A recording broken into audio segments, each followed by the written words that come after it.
penulisnya itu mendapat bimbingan Roh Kudus, betul? Sosok yang Roh Kudus yang diimani itu adalah sosok Tuhan juga. Berarti tidak mungkin ada kesalahan sekecil apapun, betul ya?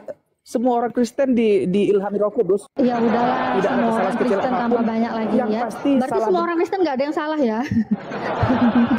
Semua orang Kristen nggak ada yang salah berarti ya? Aku pun ini, Natalia. Iya. Roh Kudus aku ini. Ya udah, sekarang saya tanya Bible Anda. Saya udah nggak nanyain kamu lagi lah, terserah kamu. Berarti Bible Anda 100% benar, nggak ada kesalahan sekecil Iya, apapun tanya. ya? Oke ya. Ini yang benar yang mana, Pak? Daud ini disuruh siapa? Disuruh iblis atau disuruh Tuhan? Au. Gimana ini? Pendeta saya dulu juga nyerah ini gara-gara pertanyaan ini. Nyerah dia, makanya akhirnya dia pun memberikan jawaban yang sangat fantastis. Oke, di sini 1 Tawarik 21 yang pertama.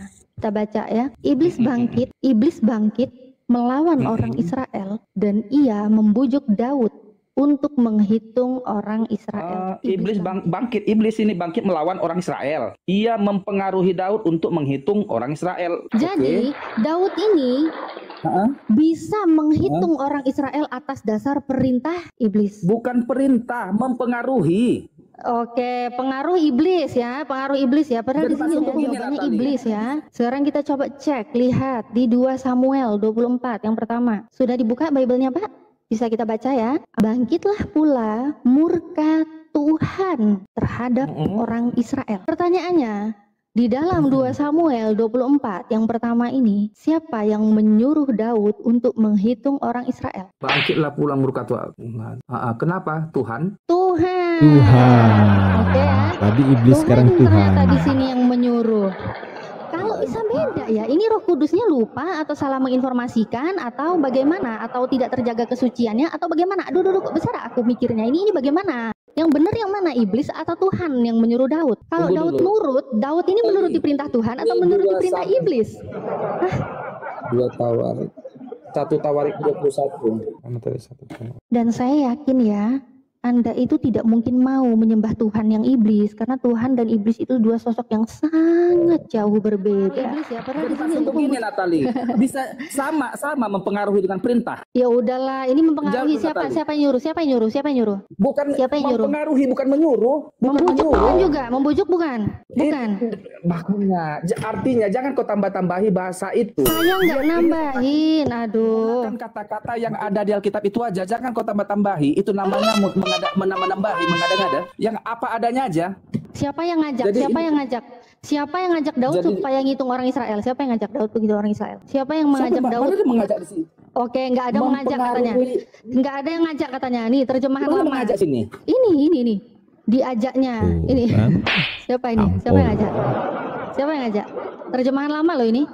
Siapa yang ngajak? Ini. Diajaknya akan Daud supaya membilang banyak orang Israel nih. Ini loh. Terjemahan lama ini loh diajaknya. Aku bacakan kitabnya apa ya, Natalia. Jangan kau mengada-ada. Lihat ini kitabnya Natalia. Sebentar. Ini tadi beda penulis, beda dia yang dikatakannya itu. Jadi si penulis Tawarik ini menganggap bahwa itu daripada hasutan atau pengaruh iblis yang mempengaruhi si Daud. Tetapi si penulis Samuel itu dianggap murka Tuhan yang menyala-nyala, yang itu tokoh utama yang menyuruh perhitungan itu Allah. Tetapi di si penulis Tawarik, tokohnya itu dia beda penulis, bisa beda hasilnya.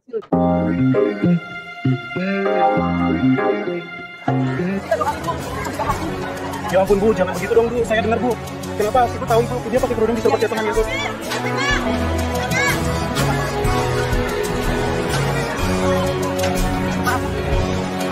Apa yang dilakukan apologet muslim membahas keyakinan kalian adalah reaksi, bukan aksi.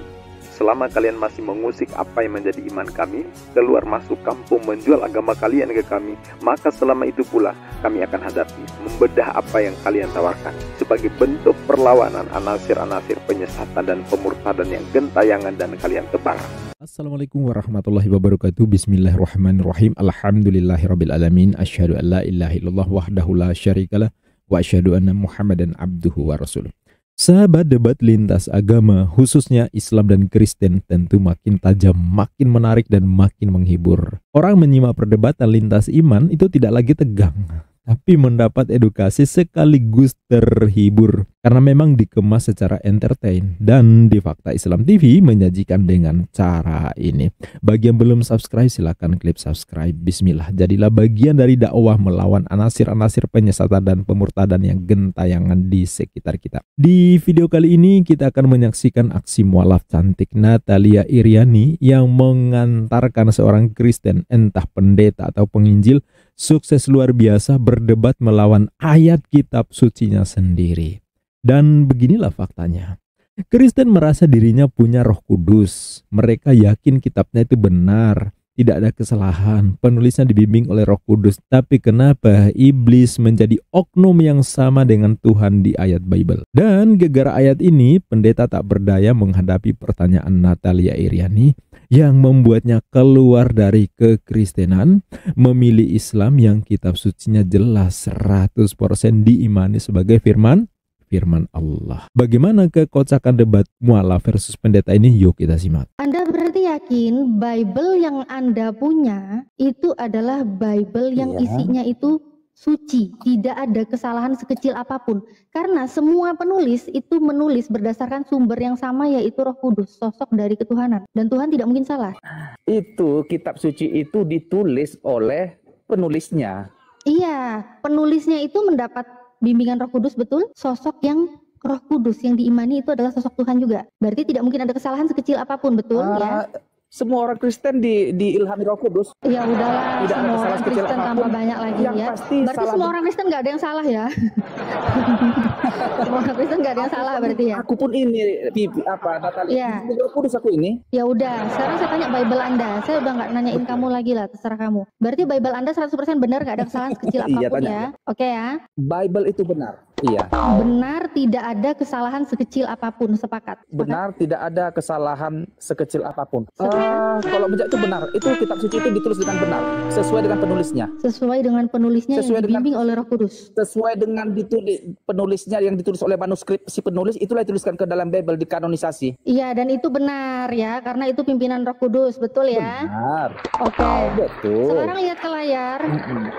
Lihat ke layar ya, bentar-bentar. Karena aku itu data dulu baru bacot ya, seperti biasa. Saya tidak mau bacot dulu baru data. Tapi data dulu baru bacot. Bentar, kelihatan? Udah kebuka kameranya? Udah ya, kelihatan ya? Iya. Bentar, aku cek yang di YouTube nih, kelihatan nggak? Oh, kelihatan, oke. Oke, di sini 1 Tawarik 21 yang pertama. Kita baca ya. Iblis bangkit melawan orang Israel dan ia membujuk Daud untuk menghitung orang Israel. Iblis bangkit melawan orang Israel dan ia membujuk Daud untuk menghitung orang Israel. Dalam 1 Tawarik 21 ayat yang pertama ini, siapa yang menyuruh Daud untuk menghitung orang Israel? 1 Tawarik berapa itu, biar kulihat dulu perikopnya. 1 Tawarik 21 yang pertama. Habis selain ditanya malah lari ke perikop. Padahal apakah itu akan merubah siapa yang menyuruh? Biar ku baca ya, hukuman atas penghitungan rakyat. Iblis bangkit melawan orang Israel dan ia mempengaruhi Daud untuk menghitung orang Israel. Lalu berkatalah Daud kepada Yoab dan para pemuka rakyat, pergilah hitunglah orang Israel dan Betseba sampai dan kemudian bawalah hasilnya kepadaku supaya aku tahu jumlah mereka. Oke. Jadi maksudnya kemana ini? Yang menghasut Daud, yang menyuruh Daud untuk menghitung orang Israel itu siapa di situ? Iblis bangkit. Iblis ini bangkit melawan orang Israel. Ia mempengaruhi Daud untuk menghitung orang Israel. Jadi kalau iblis mempengaruhi. Iya, siapa? Siapa? Iblis. Ya, yang mempengaruhi Daud iblis. Ini ia membujuk Daud. Ini berarti siapa yang nyuruh ini? Untuk menghitung orang Israel. Dia berkata, ia mempengaruhi Daud. Apa? Biar kubuka. Iya, yang mempengaruhi Daud siapa? Yang mempengaruhi Daud siapa? Untuk menghitung orang Israel siapa? Iblis. Iblis ya. Oke. Iblis ya. Jadi Daud ini bisa menghitung orang Israel atas dasar perintah iblis. Bukan perintah, mempengaruhi. Oke, pengaruh iblis ya, pengaruh iblis ya. Padahal di Jadi sini maksud untuk begini Natali, bisa sama mempengaruhi dengan perintah. ya udahlah, ini mempengaruhi Jawab, siapa? Natali. Siapa yang nyuruh? Siapa yang nyuruh? Siapa yang nyuruh? Bukan Siapa yang nyuruh? mempengaruhi, bukan menyuruh, bukan Membujuk menyuruh. bukan juga, membujuk bukan? Bukan. Makanya, artinya jangan kau tambah-tambahi bahasa itu. Saya nggak nambahin, aduh. Mari kita baca. Sini aku baca lagi Natali. Artinya kalau jangan kau bilang perintah. Ini menghasut ya. Ayat berapa? Menghasut Daud untuk menghitung ya kan? Menghasut itu sama aja nggak sih? Mempengaruhi kan artinya kau mempengaruhi, dipengaruhinya. Ini terjemahannya banyak loh. Mempengaruhi dan menghasut itu sama. Mempengaruhi.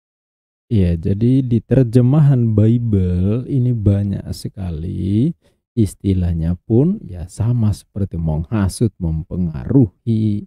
Ya, ini sangat jelas tertulis di kitab Bibelnya si Oten ini. Cuma memang versinya berbeda-beda.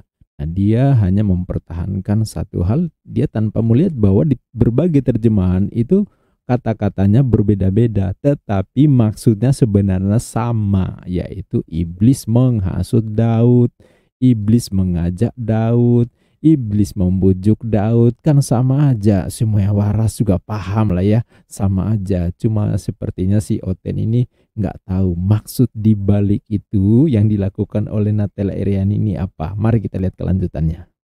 Menghasut, membujuk itu sama aja, Bang Bro, sama aja weh. Ini terjemahanmu dari rupa-rupa tahun ini terjemahannya sama aja. Membujuk. Artinya gini Natali. Gunakan kata-kata yang ada di Alkitab itu aja, jangan kau tambah-tambahi. Itu namanya menambahi, mengada-ngada. Yang apa adanya aja. Siapa yang ngajak? Siapa yang ngajak Daud supaya ngitung orang Israel? Siapa yang ngajak Daud begitu orang Israel? Siapa yang mengajak Daud? Mengajak di sini. Oke, nggak ada mengajak katanya. Nggak ada yang ngajak katanya. Nih terjemahan lama. Mengajak sini. Ini. Diajaknya. Ini. Siapa ini? Siapa yang ngajak? Siapa yang ngajak? Terjemahan lama loh ini. Terjemahan lama loh ini. Siapa yang ngajak? Ini diajaknya akan Daud supaya membilang banyak orang Israel nih. Ini loh. Terjemahan lama ini loh diajaknya. Aku bacakan kitabnya apa ya, Natalia. Jangan kau mengada-ada. Lihat ini kitabnya Natalia. Sebentar ini kita berikan dulu ya.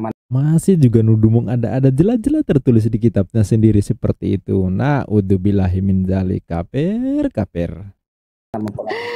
Aduh, macet. Baru satu pertanyaan, siapa yang nyuruh Daud? Udah macet dah. Baru satu udah macet. Udah jadi jelek. Enggak gini bro, gue kan udah bilang lo itu agak waras, nih, agak cerdas. Kalau buka kamera dulu. Kamus Bible nih, kamus Bible ya. Kita lihat kamus Bible sendiri ya. Nih ya, ini terjemahan baru.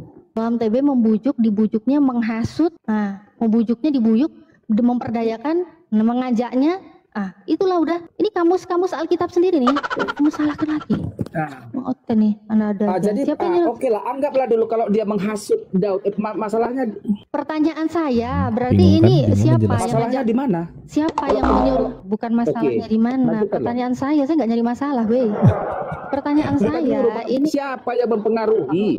Asa karepmu siapa yang pengaruhin Daud itu? Katakan gini Natali, siapa yang mempengaruhi Daud sesuai dengan yang tertulis di Alkitab? Yang tertulis di sini ini. Kalian suka nambah-nambah. Aduh, siapa yang ngajak Daud? Nih, terjemahan lama wis nih. Siapa yang ngajak Daud? Dengar, yang tertulis ini tertulis loh diajaknya ini loh. Malu sendiri delok nih ya. Itu di terjemahan lama. Rasain. Diajaknya itu. Siapa yang ngajak Daud ngehitung orang Israel? Supaya siapa yang ingin sekali Daud? Ya udah, pertanyaan saya simpel. Siapa yang kepengen Daud ini menghitung orang Israel? Di dalam 1 Tawarik 21 ayat yang pertama, siapa yang kepengen Daud menghitung orang Israel? Keinginan siapa? Aku jawab juga nggak apa-apa. Iblis. Ya, bilang dong iblis. Daud supaya menghitung orang Israel. Keinginan iblis ya. Jadi kalau Daud di sini nurut menghitung orang Israel, berarti Daud menuruti perintah iblis. Iblis yang nyuruh. Oke, sekarang kita lihat di 2 Samuel 24 yang pertama. Aku bacakan ya. 2 Samuel 24. Oke, dia mau buka. Bagus, dicek langsung. Memang benar-benar ini teman-teman di sini yang nonton juga yang ngerasa saya ngibul mungkin ya. Coba buka Bible-nya langsung, buka dicek ya. 2 Samuel 24 yang pertama. Tadi kita pegang ya, jawabannya iblis ya. Sekarang kita coba cek, lihat di 2 Samuel 24 yang pertama. Sudah dibuka Bible-nya, Pak? Bisa kita baca ya? Aku baca ya. Bacakan aja lah. Oke. Bangkitlah pula murka Tuhan terhadap orang Israel. Ia menghasut Daud melawan mereka. Firmannya ya, pergilah, hitunglah orang Israel dan orang Yehuda. Pertanyaannya, di dalam 2 Samuel 24 yang pertama ini, siapa yang menyuruh Daud untuk menghitung orang Israel? Bangkitlah pulang murka Tuhan. Kenapa? Tuhan. Tuhan. Oke ya. Tadi iblis, Tuhan sekarang Tuhan. ternyata di sini yang menyuruh. Kalau di 2 Samuel 24 ayat yang pertama, Daud ini menuruti untuk menghitung orang Israel, berarti Daud ini menuruti perintah Tuhan. Perintah Tuhan dengan perintah iblis itu pasti berbeda dong. Iya dong. Pasti dong berbeda. Iya, jadi di 2 ayat yang seperti ini antara di kitab Tawarik dan kitab Samuel meriwayatkan hal yang sama, peristiwa yang sama, tetapi yang satu menyebut yang merintahkan, yang menghasut, yang mempengaruhi, yang menyuruh adalah yang satu Tuhan, yang satu iblis. Nah, ini yang membingungkan. Ya, jelas-jelas tertulis di kitab sucinya seperti itu. Jadi kalau protes-protes ya protes melawan kitabnya, jelas-jelas tertulis di situ, jangan protes ke Islam. Nah, ini Tuhan yang menyuruh Daud, sedangkan di Tawarik iblis yang menyuruh Daud. Yang benar yang mana? Tuhan dan iblis adalah 2 sosok yang sangat berbeda. Jelas. Saya yakin Tuhan Anda bukan iblis. Jelas. Tapi kenapa di sini yang satu Tawarik itu iblis, sedangkan 2 Samuel itu Tuhan? Nah, yang benar yang mana? Judulnya sama, judul perikopnya sama, judulnya sama, perikopnya sama, pendaftaran dan hukuman. Sama. Mau lihat nih. Aku bukain langsung nih, perikop, pendaftaran dan hukuman. Iya, nih. 2 Samuel 24. Oke ya. Sedangkan di Tawarik juga sama. Kita klik, kita lihat perikopnya. Oh sama. Pendaftaran dan hukuman. Ini memang 2 penulis menceritakan satu kejadian yang ingin diceritakan sama. Ternyata narasinya berbeda.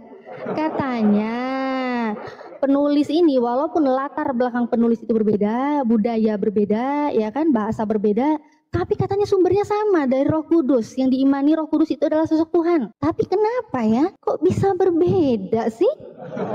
Kok bisa beda ya? Ini Roh Kudusnya lupa atau salah menginformasikan atau bagaimana? Atau tidak terjaga kesuciannya atau bagaimana? Aduh, kok besar aku mikirnya. Ini bagaimana? Iya, sahabat, saudaraku yang muslimnya, beginilah fakta yang terjadi di kitab tetangga kita. Mereka hari-hari keliling, keluar masuk kampung kita, ngajak kita masuk ke agama mereka. Tetapi ayatnya seperti ini.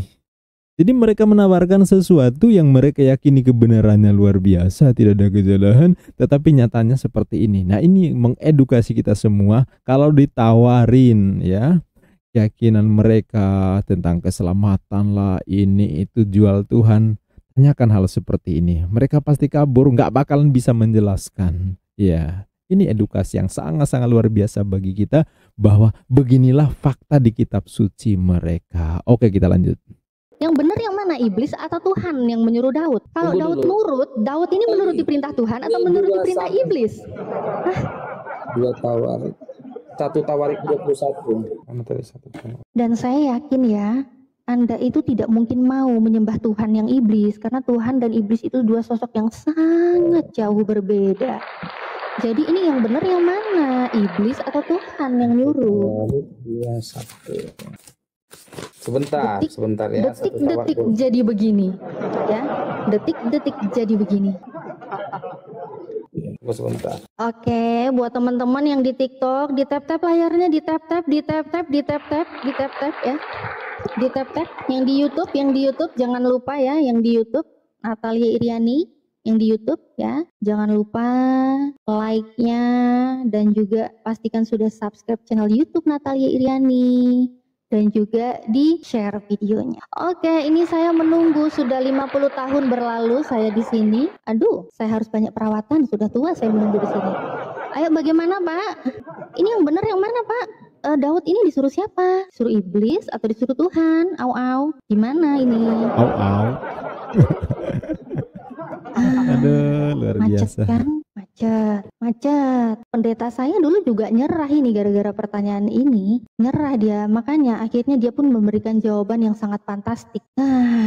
Ini ya teman-teman ya, ini pertanyaan ini 1 Tawarik 21 ayat yang pertama sama 2 Samuel 24 ayat yang pertama.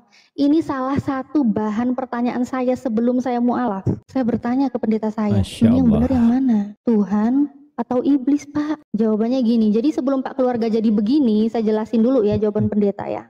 Pendeta saya begini bilang, itu karena latar belakang penulisnya berbeda, budaya berbeda, bahasa berbeda. Jadi wajar kalau ada kesalahan. Nggak penting, itu nggak perlu kamu pikirkan. Gitu. Iya, jadi bagi mereka walaupun tahu itu salah ya, salah loh. Jelas-jelas berbeda, nggak mungkin satu Tuhan satu iblis dianggap sama ya, nggak mungkin. Menyamakan iblis dan Tuhan itu hal yang mustahil. Tapi bagi mereka sudah tahu begitu, tetap aja imani saja, harus imani saja ya. Kalau modal imani saja, ngapain Tuhan ngasih akal buat kita? Bagi kita Muslim harus dipikirkan, diberdayakan akalnya. Jangan terima saja begitu. Tapi ini ya seperti ini faktanya ya. Mereka hanya diajari imani saja. Makin dipikirkan, makin mereka meninggalkan kekristenan dan memilih Islam. Salah satunya adalah Iriana. Natali Iriana ini. Oke, kita lanjut. Itu katanya guys. Natali sekarang pertanyaannya gitu, apa? Pak. Oke, dari tadi pertanyaannya udah nunggu lama kok buat tanya, sekarang pertanyaannya apa ya? Oke, dari tadi katanya gini loh Pak. Kok artinya gini? Tadi katanya pertanyaannya apa? Kamu udah tahu belum aku nanya apa? Gini, aku kan baca dulu artinya biar jangan asal jawab kita. Iya, tapi udah tahu aku nanya apa? Udah nunggu lama tiba-tiba nanya. Ya, aku baca pengikut itu. Iya, yang benar yang mana?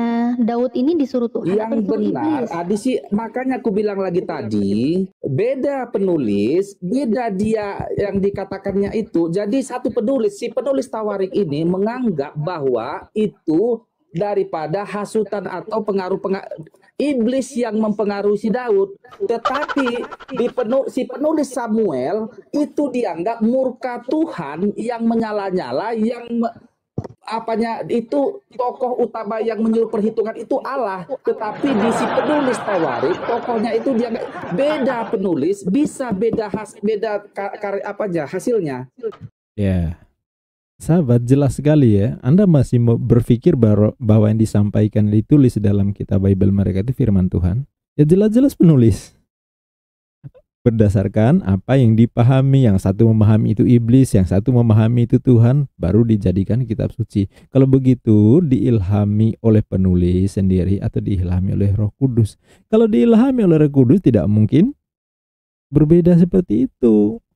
Kalau mereka menganggap Roh Kudus adalah Tuhan, masa Tuhan melakukan kesalahan? Yang satu mengatakan A, yang satu mengatakan B, yang satu mengatakan ini perintah Tuhan, yang ini satu mengatakan ini perintah iblis, kan tidak mungkin. Nah, jadi sangat kental sekali penjelasannya bahwa dia sendiri mengakui bahwa ini penulis yang memiliki asumsi. Jangan dianggap ini sebagai firman Tuhan. Waduh, itu melecehkan Tuhan kalau mau lakukan kesalahan periwayatan seperti ini. Oke, kita lihat di bagian akhir.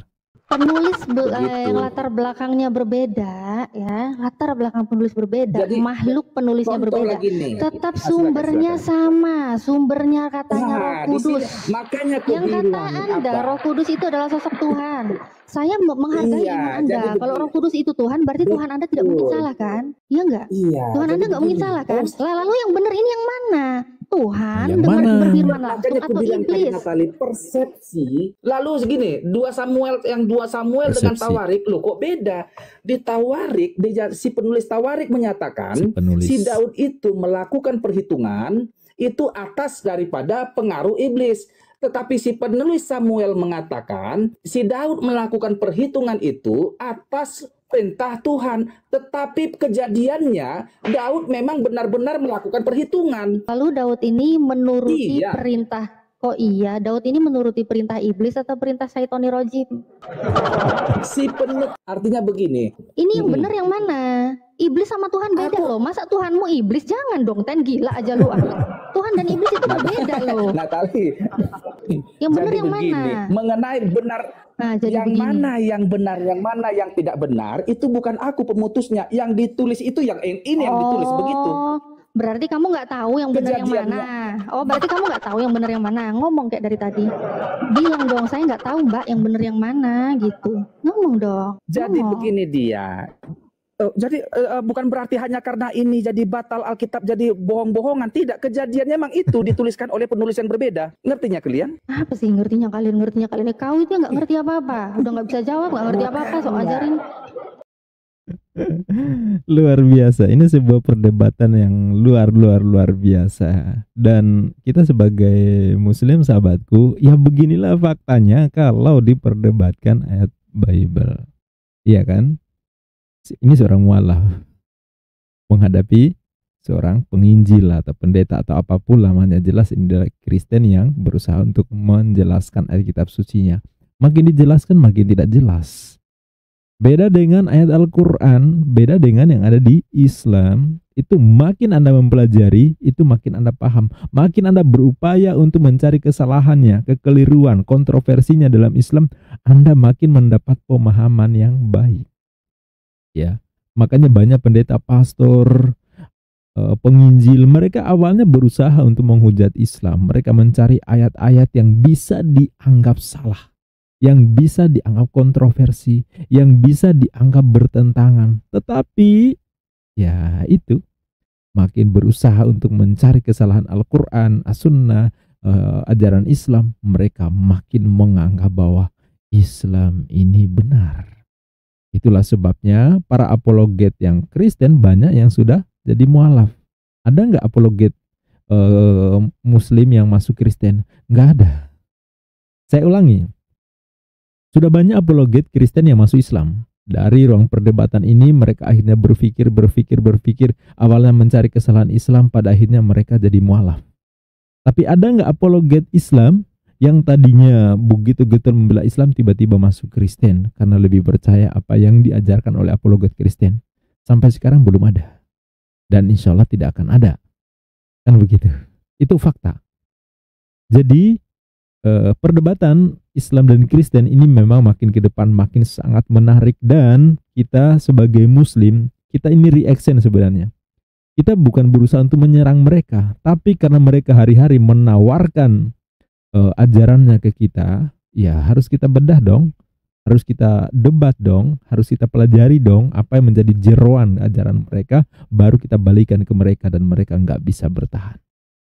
Ini fakta yang terjadi. Ya, kenapa saya bilang saya mengatakan bahwa ini adalah reaction?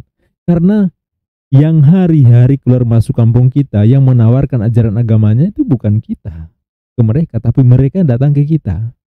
Ya. Misionaris bertebaran berkeliaran di sekitar kita, keluar masuk kampung Muslim, mengajarkan ajaran agamanya, ya, ngajak keselamatan, jualan nama Tuhan, tuh percaya masuk surga, kan gitu. Mereka yang datang. Ya. Sedangkan kita posisinya hanya menjelaskan, kita bertahan. Ya, kita nggak keluar masuk kampung Kristen untuk mengajak mereka mualaf, enggak. Tapi sebaliknya mereka melakukan itu. Itulah sebabnya bagi Anda yang merasa kok membahas kitab kami, membahas Kristen, emangnya kalian nggak percaya ajaran Islam yang kalian imani? Kami sangat percaya ajaran kami. Tetapi kami menghadapi situasi yang kalian sendiri ciptakan, yaitu kalian berusaha untuk memurtadkan kami, makanya kami hadapi. Kita Muslim tidak pernah berurusan dengan Hindu, Buddha. Kita nggak membahas kitab Hindu, nggak membahas kitab Buddha. Kenapa? Karena mereka tahu aturan. Ya, Hindu, Buddha mereka sopan, santun, mereka tahu memposisikan dirinya bahwa tidak boleh kita mengajarkan agama kepada orang yang sudah beragama. Itu di negara kita seperti itu aturannya. Tapi bagi Oten kan mereka nggak peduli. Kerjanya hari-hari berusaha untuk menyebarkan agama kepada orang yang berbeda agama dengan mereka. Kita Muslim nggak pernah ngajak Kristen, Hindu, Buddha, Konghucu masuk masjid. Ya kan? Idul Fitri, Idul Adha pun nggak ada kita ngajak masuk masjid. Beda. Bandingkan dengan yang Kristen. Coba lihat saat Natal. Mereka ngajak agama lain nggak masuk ke gerejanya? Ngajak. Itu bedanya. Yang ngerti toleransi siapa? Nah dari situ kita berusaha untuk melakukan termasuk reaction seperti ini. Jadi saudaraku Kristiani, mohon maaf kami harus membahas kitab suci kalian, harus membahas apa yang kalian yakini, karena kalian menawarkan apa yang kalian imani kepada kami. Ya kami sambut. Dan apa yang terjadi? Yang keok siapa? Babak belur siapa? Ya kan? Yuk kita gunakan akal sehat, kita gunakan pemikiran kita yang logik, dan sekarang siapa yang kebingungan? Kalian yang panik. Jangan bahas kitab kami, jangan bahas agama kami. Sementara kalian sendiri yang keluar masuk kampung muslim untuk mengajak kami murtad. Ya ini dampaknya. Selama kalian masih melakukan itu, selama kalian membahas keyakinan kami, mengusik agama kami, maka selama itu pula kita akan berhadapan di dunia nyata maupun di dunia maya. Dan ini yang terjadi. Oke sahabat, mudah-mudahan perdebatan Natalia Iriani dengan Kristen ini memberikan informasi sekaligus pencerahan buat kita, memberikan manfaat, memberikan edukasi, pemahaman kepada kita.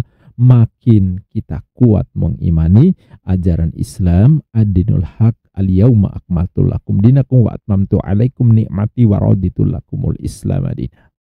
Kita yakini Islam ini menjadi agama yang sempurna, menjadi agama yang diridhoi di sisi Allah. Al-Islamu ya'lu wa la yu'la alaih. Islam itu tinggi dan tidak ada yang lebih tinggi daripada ini. Makanya kita makin yakin, makin kuat mengimani apa yang menjadi keyakinan kita. Sampai jumpa di video berikutnya. Billahi taufik wal hidayah. Wassalamualaikum warahmatullahi wabarakatuh.